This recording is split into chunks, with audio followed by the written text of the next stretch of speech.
La question de l'urne probablement va être qui sera le plus fort par rapport à M. Trump.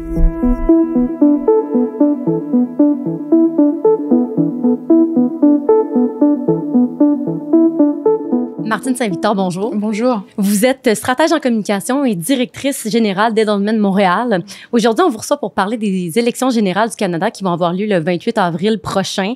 Les Canadiens vont aller aux urnes et d'ici là, les chefs vont devoir essayer de les convaincre de voter pour eux. Est-ce que vous leur suggérez des stratégies de communication pour aller rejoindre le plus d'électeurs possible? D'abord, il faut faire sortir le vote. Alors, je pense qu'il faut créer collectivement, tous les chefs doivent créer un certain enthousiasme. Les taux de participation ne sont pas extraordinaires au Canada, sauf que là, les enjeux me paraissent être plus urgents et les enjeux me paraissent toucher encore plus d'électeurs qu'avant. Pour le Parti libéral, il y a quand même un avantage, c'est-à-dire qu'il surfe quand même sur cette vague de nationalisme, de patriotisme qu'on n'a pas vu depuis longtemps. Ça, c'est un héritage de M. Trudeau. Et dans son dernier discours, M. Trudeau avait un peu laissé un mode d'emploi, c'est-à-dire qu'il avait dit, même si c'est pas moi, il faut continuer à se serrer les coudes, il faut continuer à se tenir debout. Donc, M. Carney peut utiliser ça. D'ailleurs, le Parti libéral a mis en vente sur son site web des t-shirts sur lesquels c'est écrit Canada Strong, un Canada fort. Donc, il y a toute cette marchandisation qui peut fonctionner pour le Parti libéral. Donc, c'est un peu de continuer ça et M. Carney doit se faire connaître parce qu'on ne le connaît pas. Ça, c'est un vrai défi pour lui. Pour le NPD, par exemple, c'est de rappeler sa raison d'être. C'est-à-dire que le NPD ne va pas être au pouvoir, sauf qu'il a des résultats. Il peut dire, nous, notre raison d'être, c'est de s'assurer que les travailleurs soient protégés, s'assurer que les gens aient accès à des soins essentiels. Ils doivent rappeler leur succès et dire, si il y a un plan d'accès aux soins dentaires au niveau... C'est grâce à nous. Au niveau canadien, c'est grâce à nous. Si toutes les provinces, en plus du Québec, ont cet accès aux garderies subventionnées, c'est grâce à nous. Ils doivent faire ce travail-là, continuer.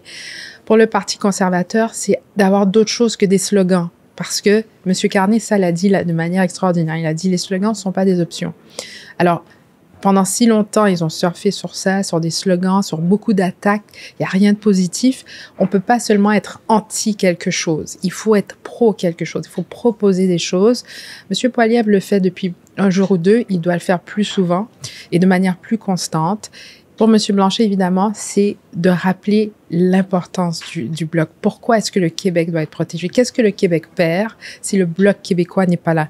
Ils doivent nous le rappeler. Et puis pour le Parti vert, c'est de rappeler qu'il n'y a pas que les causes climatiques. Il y a d'autres choses dans leur programme. Et en plus, ils ont un leader qui est jeune, qui clash un peu côté générationnel avec les autres. Ils doivent mettre l'accent sur ça. Je suis pas convaincue de la formule co-chef du Parti vert. Je pense que ça peut nuire à leur stratégie de communication. On l'a vu lors du lancement de la campagne. Madame May qui interrompait Monsieur Penneau, c'est pas élégant. Puis en plus, ça peut confondre l'électeur. Vous l'avez dit, Mark Carney, nouveau chef qui sait pas, que les gens connaissent pas encore. Est-ce que c'est dangereux pour lui, pour sa campagne? Est-ce qu'il y a ce risque-là d'être constamment comparé à Justin Trudeau? Je crois qu'on le compare plus parce que en très peu de temps, il s'est démarqué. Il a été pigé un petit peu dans le programme du Parti conservateur.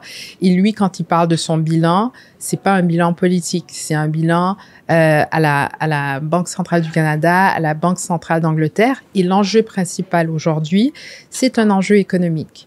C'est les tarifs. Et lui, il dit, j'ai été capable de sortir, d'accompagner le Canada à travers une crise financière. J'ai fait le même travail avec l'Angleterre. Je peux le faire à nouveau. Il a ce bilan.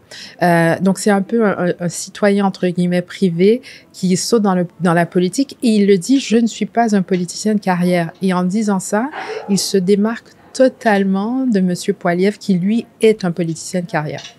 Il y a quand même certains enjeux, justement, qui sont allés piger dans le programme des conservateurs. Est-ce que ça, c'est dangereux pour lui ou justement parce qu'il y a peut-être Il y a des gens qui disent qu'il est plus charismatique, donc il est capable de remettre ces enjeux-là avec un nouveau ton et d'aller chercher plus de Canadiens. Je pense que l'équilibre, c'est bon dans tout. Et c'est bon en politique aussi. Alors, un parti libéral qui va piger un peu chez le NPD et qui va piger un peu Parti conservateur, c'est pas une mauvaise chose d'essayer de recentrer, d'aller chercher le plus de Canadiens possible.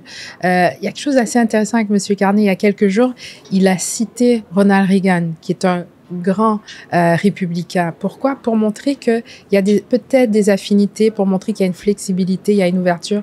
Je crois pas que c'est une mauvaise idée d'aller piger un peu à gauche et à droite. Et sa décision de ne pas participer au débat des chefs à TVA en raison de 75 000 qui était demandé au parti, est-ce que ça peut être mal perçu ici au Québec où il doit encore aller chercher des gens? Oui, quand on prend le pouls aujourd'hui, c'est vrai qu'il y a une réaction. Il y a plusieurs réactions, notamment de dire comment est-ce qu'il peut tourner le dos à un débat aux médias qui va chercher le plus de téléspectateurs, qui est une question légitime, mais en même temps, de charger 75 000 $, ça aussi, c'est étrange. Alors, il devra quand même démontrer qu'il a une connaissance, qu'il a un souci, qu'il a une sensibilité pour le Québec, mais il y a d'autres manières de le faire. Vous l'avez dit, Pierre Poilievre, au départ, c'était de dire « je suis contre Justin Trudeau ». Il parlait de justinflation. Donc, c'était majoritairement des « je suis contre » des politiques libérales. Est-ce que, justement, le départ de Justin Trudeau, ça vient un peu nuire à sa campagne? Absolument. Parce que maintenant, il doit attaquer M. Carney, mais pas en tant que politicien, dans sa carrière avant d'entrer en politique. Et on réalise que M. Poilievre n'a pas d'idée. Et M. Carney a dit, écoutez, moi, en une semaine, depuis que je suis Premier ministre, j'ai fait plus que M. Poilievre, qui est en politique depuis 20 ans. C'est vrai. Et si on devait demander aux deux, si les deux étaient chanteurs, et on leur disait, vous devez sortir un album des meilleurs succès, de vos meilleurs succès, M. Poilievre n'en a pas.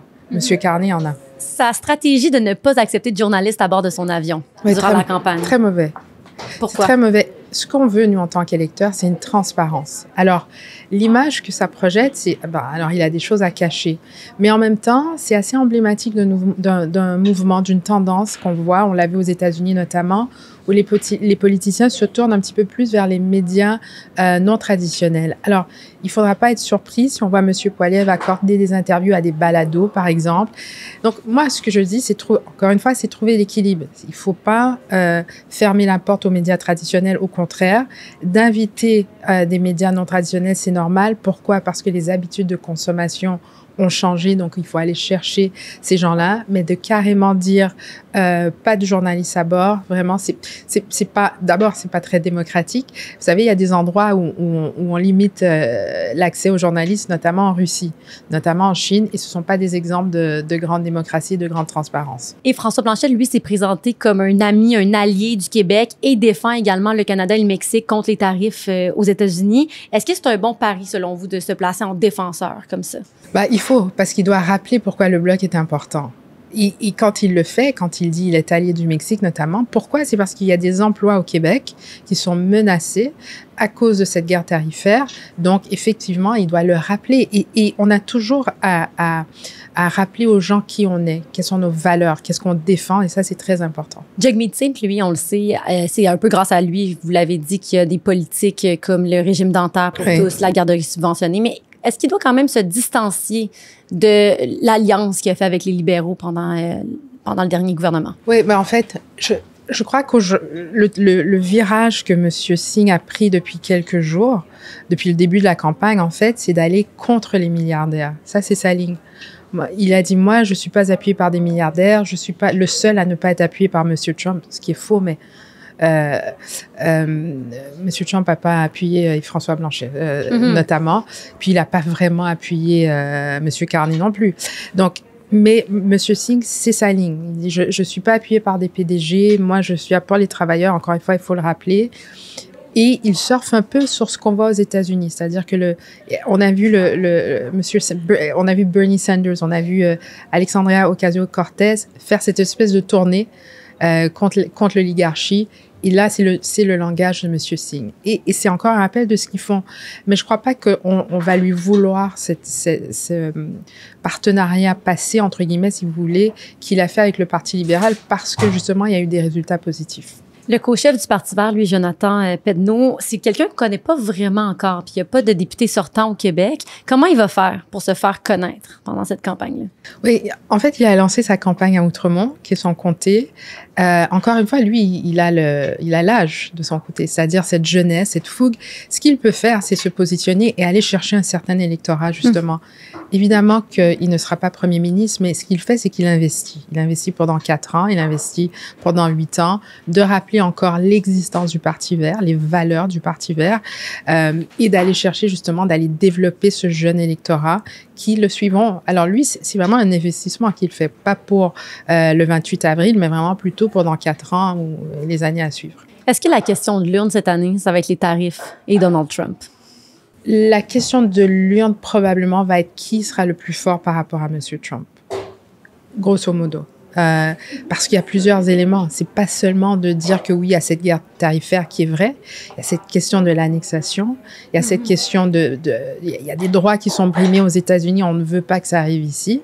On voit les attaques contre les universités, par exemple. Donc, nous, on ne veut pas ce transfert, si vous voulez, de nouvelle culture américaine politique. Ça ne nous intéresse pas. Alors, la question, ça sera qui sera le plus fort par rapport à M. Trump. Je pense qu'avec ce qui se passe aujourd'hui, c'est-à-dire cette annonce possible de tarifs à nouveau de 25%, comment est-ce que les chefs vont réagir? On va les juger sur cette réaction.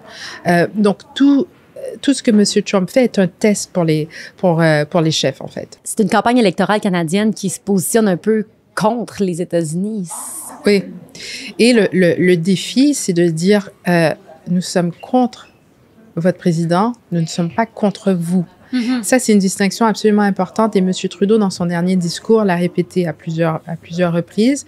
Et c'est important parce que il y a une ligne quand même entre ce nationalisme, ce patriotisme canadien et l'anti-américanisme. Et on ne veut pas arriver là parce qu'il en demeure pas moins que ce sont nos voisins.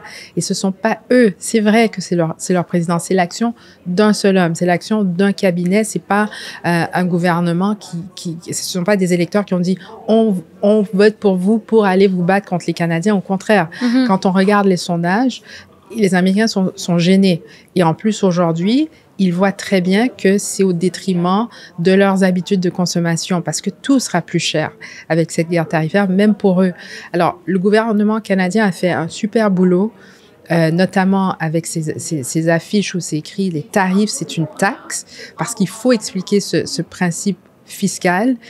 Trump dit le tarif, c'est le plus beau mot dans la langue anglaise. Et bien, la réalité, c'est qu'il y a des conséquences. Alors, nous, ce qu'on a fait en tant que pays, c'est qu'on l'explique.